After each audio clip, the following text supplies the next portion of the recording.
She was the flyer. She's the one that they would, get and throw into the air. She was this cute, petite, tiny little girl with just a head full of long blonde hair. She wasn't afraid of heights. In fact, she wasn't really afraid of anything. We had noticed she had just gotten weak. I said, "What's the matter with you?" I said, "You're a tumbler. You can tumble and do backflips." It progressed from that to she fainted a couple times.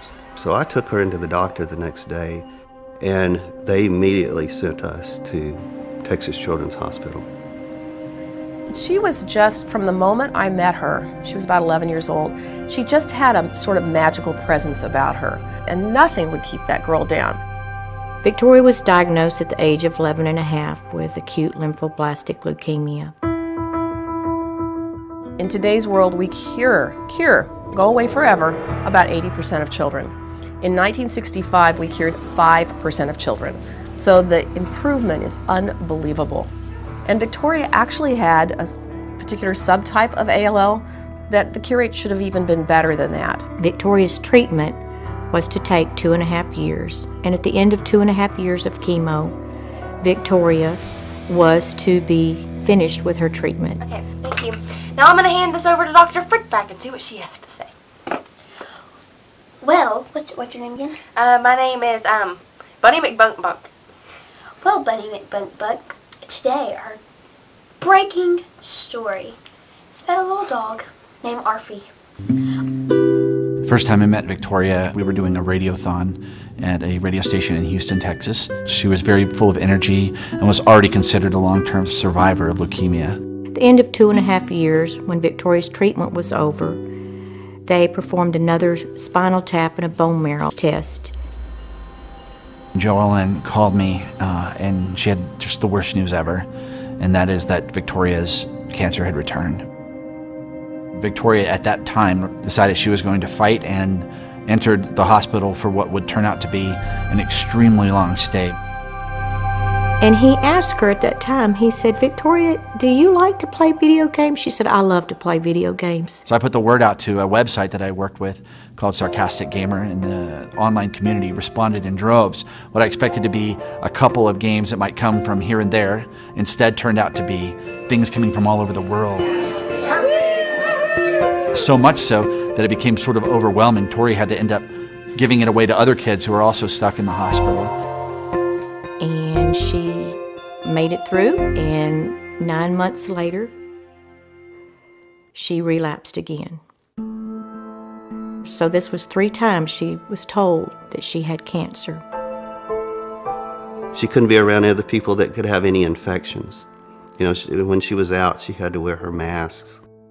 During this time, Victoria contracted a fungal infection, which is from a very low immune system, and she had little to no immune system left. And I asked her what she wanted for Christmas, and she said, "I'd really just like to get out of this hospital and go see Christmas lights. Christmas lights are something my family and I go see together all the time, and I can't even leave to go see Christmas lights." And after about 10 minutes, we rolled back upstairs to her room, and we had our picture made in front of a little Christmas tree. And I said goodbye. And that picture is one of my most prized possessions, because it was taken just moments before I saw my friend for the last time. And Victoria passed away before I could get back to see her.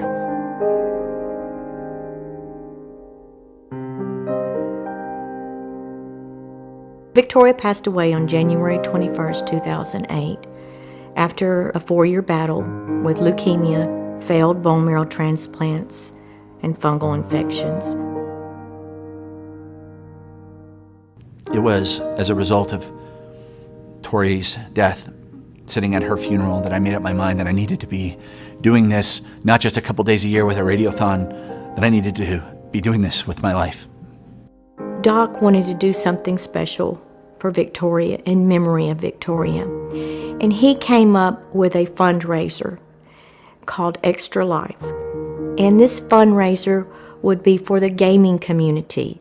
it just occurred to me that gamers should be able to do the things they love to help sick and injured kids as well. And so Extra Life was born.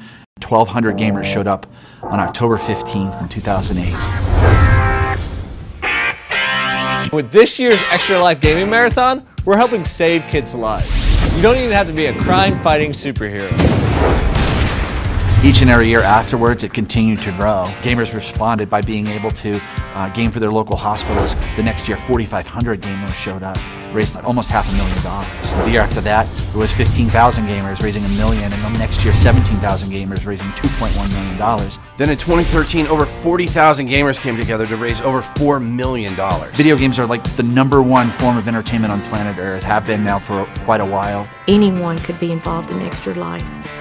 Gamers aren't that pale kid in mom and dad's basement. They're mom and dads, they're aunts and uncles. A young child to an older adult to a grandparent. You can take all that fun of playing games for 24 hours and reach out to your friends and bring them to your environment. Or if you want to play a board game, a card game. The funds that Extra Lifers raise can go to a variety of purposes in the local area at the local hospital. So maybe your extra $20 or your extra $50 goes to curing 87% of children with leukemia. It might buy an isolette for a baby that is born the size of a cell phone and has to fight for its life.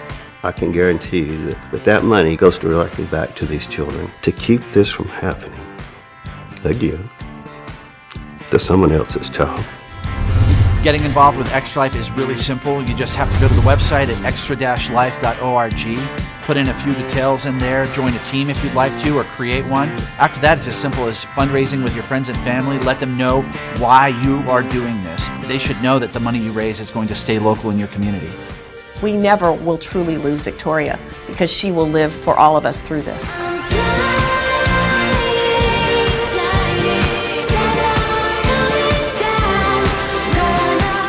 It started with a little girl in Orange, Texas.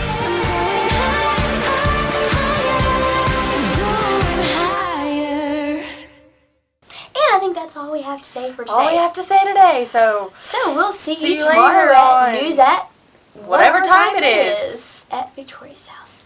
Bye.